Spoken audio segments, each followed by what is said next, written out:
You have learned from Lesson 1 how the different parts of the nervous system, the central and peripheral nervous systems, coordinate and regulate all the communications and processes within our body, and how the nervous system helps us to adapt to the change in our environment to survive. In order for the functions of the nervous system to work, the nervous system works with the endocrine system to coordinate and direct the activity of the body's cells. The endocrine system provides a slower but longer-lasting coordination than the nervous system. Let's learn more about the functions of the endocrine system in today's lesson. Lesson 2: Endocrine System. The nervous system controls and acts on everything you do through electrical impulses and neurotransmitters. And the effect is in short duration or in just seconds. While the endocrine system acts through chemical messengers called hormones. The effect of these hormones in our body may take in minutes, hours, or even weeks. The endocrine system is a series of glands that produce and secretes hormones that the body uses for a wide range of functions. The hormones released by the endocrine glands can influence the bodily functions such as respiration, metabolism, reproduction, movement, sensory perception, sexual development, and even growth. Hormones are produced by glands and sent into the bloodstream to the different tissues in our body. They send signals to those tissues to tell them what they are supposed to do. Let's learn about endocrine glands. A gland is an organ which produces and releases substances that perform a specific function in the body. There are two types of gland: endocrine glands and exocrine glands. The endocrine glands are ductless glands and release hormones directly into the bloodstream, while the exocrine glands secrete substances onto an epithelial surface by way of a duct. For this lesson, let's focus on endocrine glands. Here are the main hormone-producing glands of the endocrine system. Starting from the head, we have the hypothalamus,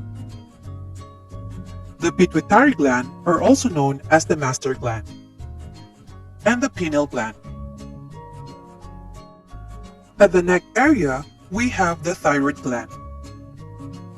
At the back of the thyroid gland, we have the parathyroid glands. In the chest area, we have the thymus. Deep in the abdomen area, we have the pancreas, and sitting on top of our kidneys, the adrenal glands. For the reproductive glands or gonads, for female gonads, we have ovaries.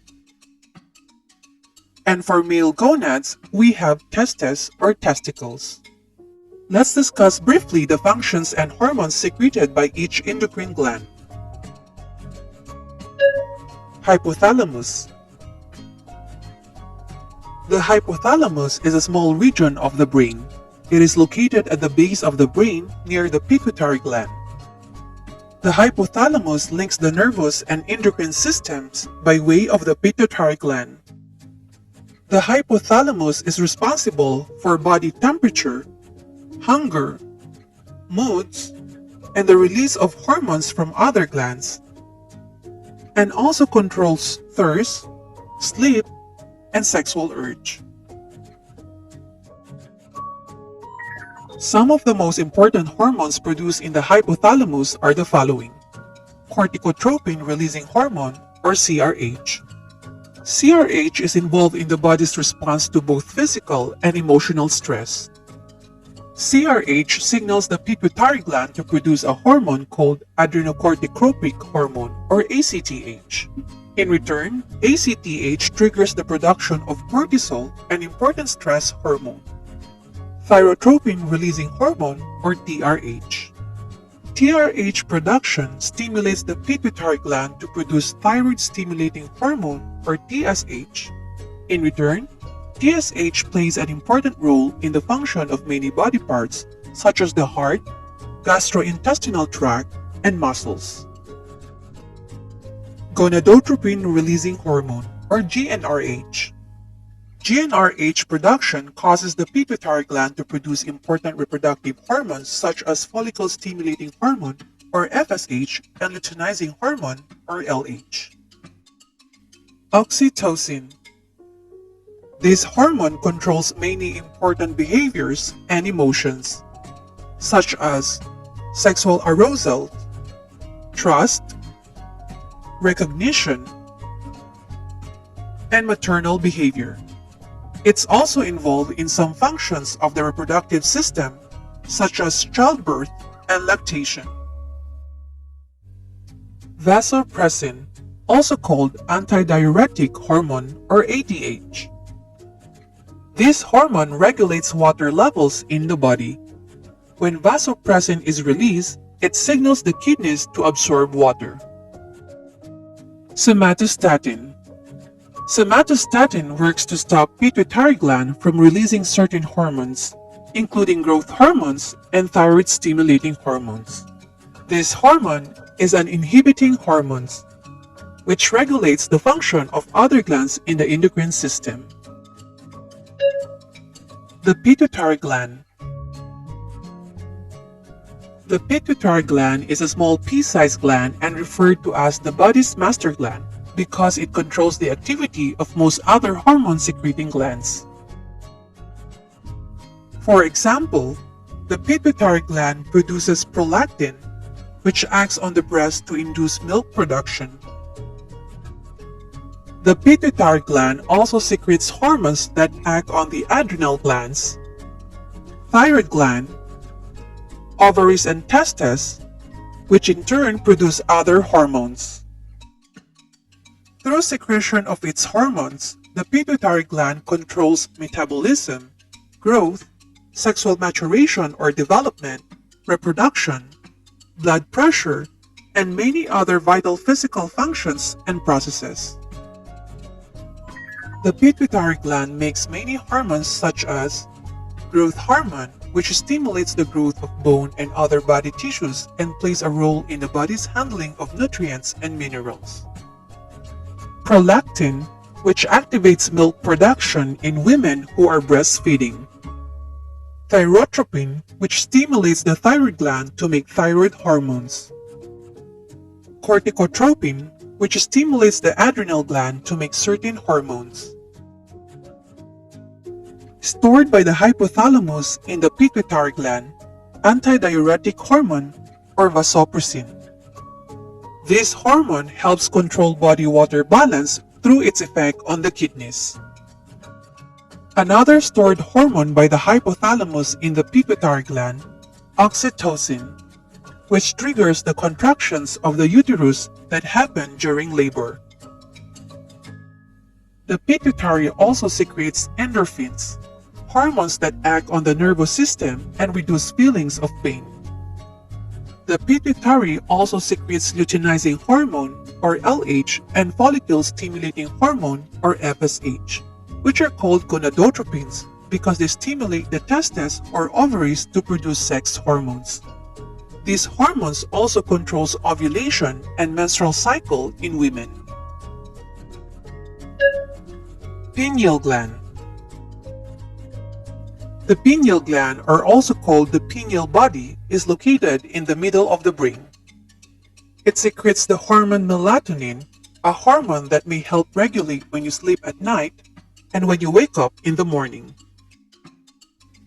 Thyroid gland. The thyroid gland is in the front part of the lower neck. It is shaped like a bow tie or butterfly.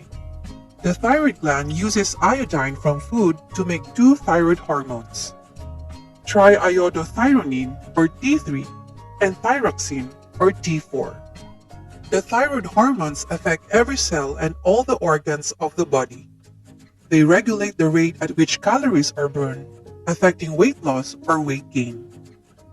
Can slow down or speed up the heartbeat, can raise or lower body temperature, influence the rate at which food moves through the digestive tract, control the way muscles contract, and even control the rate at which dying cells are replaced.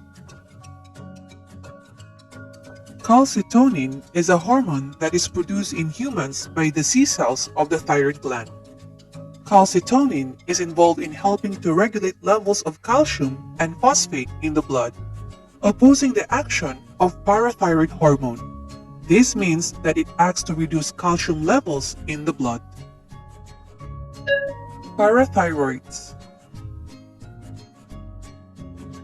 Attached to the thyroid gland are four tiny glands that work together called the parathyroids. They release parathyroid hormone which controls the level of calcium in the blood with the help of calcitonin which the thyroid makes. Thymus. The thymus is part of the lymphatic system and also part of the endocrine system. The thymus is located just below the breastbone. It is relatively large in infants and grows until puberty. In a scientific study in adulthood, it starts to slowly shrink and become replaced by fat. The thymus gland produces several hormones, including thymopoietin and thymolin, hormones that assist in the process where T cells differentiate into different types. Thymosin accentuates the immune response as well as stimulating pituitary hormones such as growth hormone. Thymic humoral factor acts similarly to thymosin but increases the immune response to viruses in particular. Pancreas. The pancreas plays an essential role in converting the food we eat into fuel for the body's cells. The pancreas has two main functions, an exocrine function that helps in digestion and an endocrine function that regulates blood sugar. The most important hormone that the pancreas produces is insulin. Insulin lowers glucose levels in the bloodstream and promotes the storage of glucose in fat, muscles, liver, and other body tissues. Another hormone that controls blood sugar is the glucagon. Its role in the body is to prevent the blood glucose levels dropping too low. To do this, it stimulates the conversion of stored glycogen in the liver to glucose, which can be released into the bloodstream. Adrenal glands. These two triangular adrenal glands sit on top of each kidney. The adrenal glands have two parts, each of which makes a set of hormones and has a different function. The outer part is the adrenal cortex. It makes hormones called corticosteroids that help to control salt and water balance in the body's response to stress, metabolism, the immune system, and sexual development and function. The inner part is the adrenal medulla. It makes hormones called adrenaline or epinephrine that increases blood pressure and heart rate when the body is under stress. Reproductive glands or gonads. The male gonads is called testes and ovaries for female gonads. The testes or testicles are a pair of sperm-producing organs that maintain the health of the male reproductive system. The testes secrete testosterone, which is necessary for proper physical development in boys. In adulthood, maintains libido, muscle strength, and bone density. The female gonads is called the ovaries. They make egg cells and secrete the female hormones estrogen and progesterone. Estrogen is involved when a girl starts puberty. During puberty, a girl will have breast growth, start to accumulate body fat around the hips and thighs, and have a growth spurt. Estrogen and progesterone are also involved in the regulation of a girl's menstrual cycle. These hormones also play a role in pregnancy. You've learned from our lesson that hormones are produced by glands and sent into the bloodstream to the different tissues in our body, and send signals to those tissues to tell them what they are supposed to do. Remember, when the glands do not produce the right amount of hormones, problems or diseases may develop that can affect many aspects of life. Such diseases like diabetes because of low or high level of blood sugar, acromegaly, a disorder that results from excess growth hormone, dwarfism and gigantism because of low or excessive amount of growth hormones, or hyperthyroidism that occurs when the thyroid gland produces too much thyroxine. Good thing we have special doctors called endocrinologists who can help treat the people with hormone problems. I hope you learned and enjoyed our lesson.